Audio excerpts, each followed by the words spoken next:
শুভ সকাল বন্ধুরা, সবাই কেমন আছো? আশা করি সবাই খুব ভালো আছো। আমিও ভালো আছি। তো আজকে শুক্রবার, এখন বাজে বেলা 11টা। আজকের ভিডিওটা এখনই পোস্ট করছি।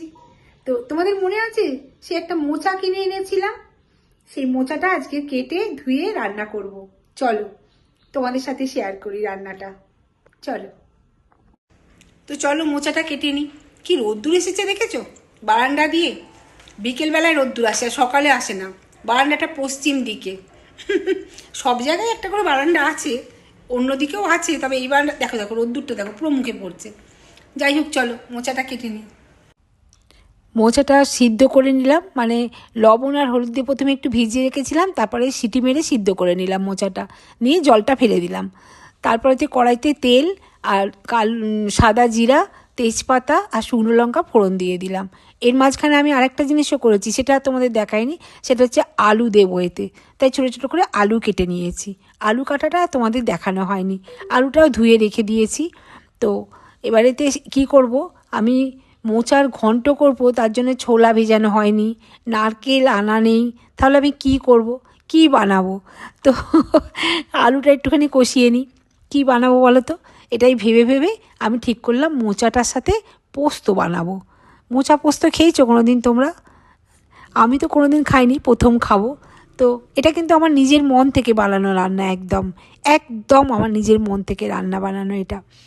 তো আমি যেহেতু বেশি ঝাল খাই না, তাই শুকনো লঙ্কাটাই দিলাম, আর বেশি কাঁচা লঙ্কা টঙ্কাও দেবো না। আর মোচা দেখবে একটু মিষ্টি মিষ্টি ভালো লাগে, ঝাল মোচা ভালো লাগে না।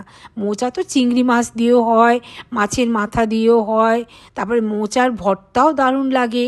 মোচা শুধু সিদ্ধ করে তেল নুন মেখে, তো সিদ্ধ মোচাটা দিয়ে দিলাম আলুর সাথে, দিয়ে এবার একটু জল দিয়ে আলুটা সিদ্ধ হতে দেবো। মোচাটা আর আলুটা সিদ্ধ হতে দেবো, সাথে একটু নুন দিয়ে দেবো, হলুদও দিয়ে দেবো। তো এবার এগুলো দিয়ে আলুটা সিদ্ধ হতে দেব। তো সে যাই হোক, এই যে লবণ দিয়ে দিচ্ছি।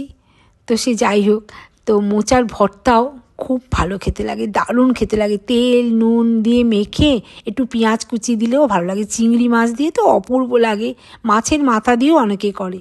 তো আমি ভাবলাম মোচা দিয়ে পোস্ত দিয়ে করব। তারপর লবণ হলুদ দিয়ে এই যে পোস্ত, বেশ খানিকটা পোস্ত বেটে পোস্তটা দিয়ে দিলাম এর সাথে।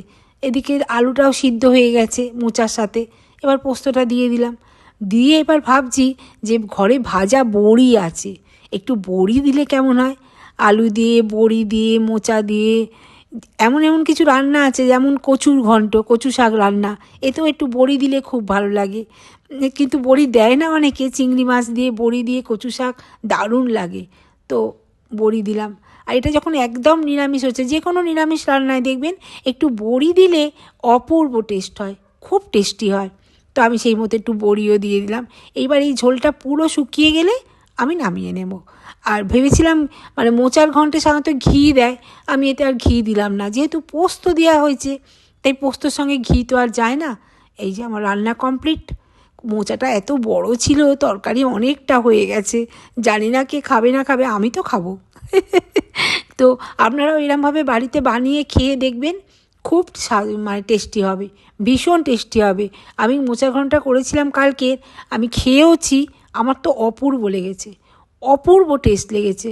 বেশ বড়িটাও মুখে পড়ছিল, আর মোচাটাও সিদ্ধ হয়ে গেছিলো, দারুণ লেগেছে। এইভাবে একদিন বাড়িতে বানিয়ে খেয়ে দেখবেন, ভালো লাগবে। তো কেমন লাগলো বলো? এটা বেশ একটা নতুনত্ব হলো, তাই না? মোচা পোস্ত, বড়ি, মোচা পোস্ত, আলু দিয়ে একটা সবজি, খুব টেস্টি হয়েছে সত্যি, খুব টেস্টি। আর কি সুন্দর গন্ধ বেরোচ্ছিল। আর ওরা খেলো সকালবেলায়, ওরা বলতে সুমিত খেলো, খেয়ে বললো দারুণ হয়েছে। তো